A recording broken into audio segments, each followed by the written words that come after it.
श्रद्धालु भाइयों, राम राम। आज आपको एक नई खोज बताता हूँ। यह स्थान श्रवण धाम के नाम से मशहूर है। यहीं पर राजा दशरथ ने श्रवण को बाण मारा था, लग गया था बाण उनको, और उनकी समाधि यहीं है। लेकिन अभी तक लोग ये नहीं जानते हैं यहीं पर लवकुश धाम है और सीता माता की तपस्थली है। रामायण वाल्मीकि की रामायण स्थली यहाँ पर है।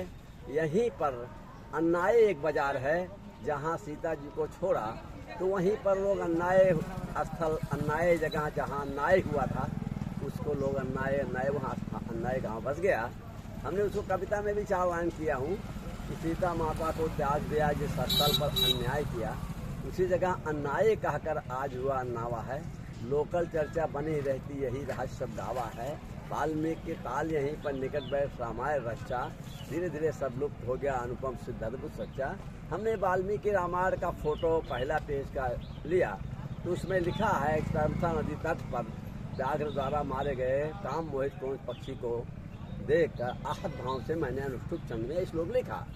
तो इस प्रकार से हमने सर्च किया कि वास्तव में वाल्मीकि का जैसा कि चित्रकूट बताते हैं वो चित्रकूट में नहीं है, क्योंकि सीता माता को इतनी दूरी रात को जंगल में रथ जा नहीं सकता था।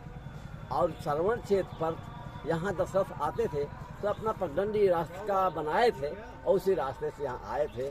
अभी तक लोग नहीं जानते हैं कि यह स्थान वास्तव में सीता की तपस्थली है, वाल्मीकि की रामायण स्थली है। और जो है यहाँ एक से एक ऋषियों ने यहाँ तपस्या किया है। यहाँ बहुत पहले अभी लेटेस्ट में नंगा दास थे, जो एक अवघड़ी संत थे, जिसको जो कह देते थे हो जाता था। ये संतों की भूमि है। यहीं पर श्रापित श्रवण के माता पिता द्वारा श्रापित था, इसलिए किसी नेताओं का यहाँ का ध्यान नहीं गया।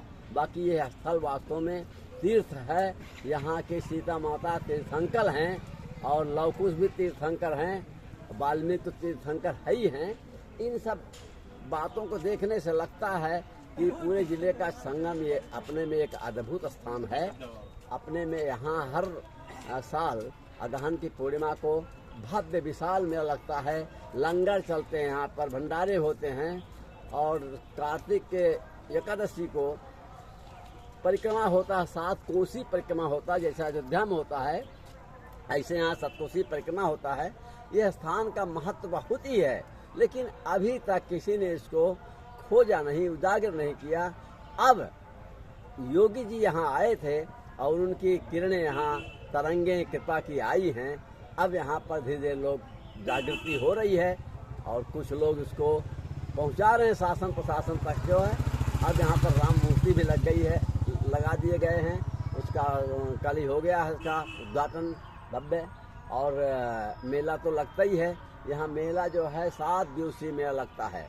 बढ़िया बढ़िया लंगर चलते हैं विशाल। यह स्थान अपने में एक अद्भुत है, लेकिन लोगों को जानकारी केवल श्रवण धाम के नाम से था और सीता माता या लवकुश का इनका सबका नहीं जानकारी थी। हालांकि छोटा सा मूर्ति लवकुश की घोड़ा पकड़े हुए और वाल्मीकि का रामायण लिखते हुए सीता माता का मूर्ति के साथ एक छोटा सा मंदिर बना हुआ, बहुत पुराना है। लेकिन उस समय जब बना होगा उस समय इतना जागृति नहीं थी, लेकिन अब इसका भव्य मंदिर यहाँ बनेंगे सबका। यह स्थान एक अपने में एक अद्भुत होगा है भी। आपको एक जानकारी मैं दे रहा हूँ। यहाँ बहुत लंबे 55 बीघे लगभग इसके नामे से ज़मीनें पड़ी हुई हैं। विकास शीघ्र होगा। यहाँ संगम पर लोग आते हैं मिट्टी लेने, पानी लेने। इतना महत्व है लोगों को संगम होने से। तो अब इसका महत्व होगा। अब ये नदी सजाई जाएगी, नाव चलेगी और इसमें औषधीय पौधे उगाए जाएंगे। हो सकता है और आयुर्वेदिक अस्पताल भी बन जाए। यहाँ प्रशासन की तरफ से इसका निगाह सबकी पड़ गई है। वैसे योगी जो हैं त्रेता युग के राम के अनुसार विक्रमादित्य और गोरखनाथ तो है ही हैं, और वो विक्रमादित्य और गोरखनाथ हैं तो इनका नाम भी योगी आदित्यनाथ है। ये कुछ इनका ध्यान गया है।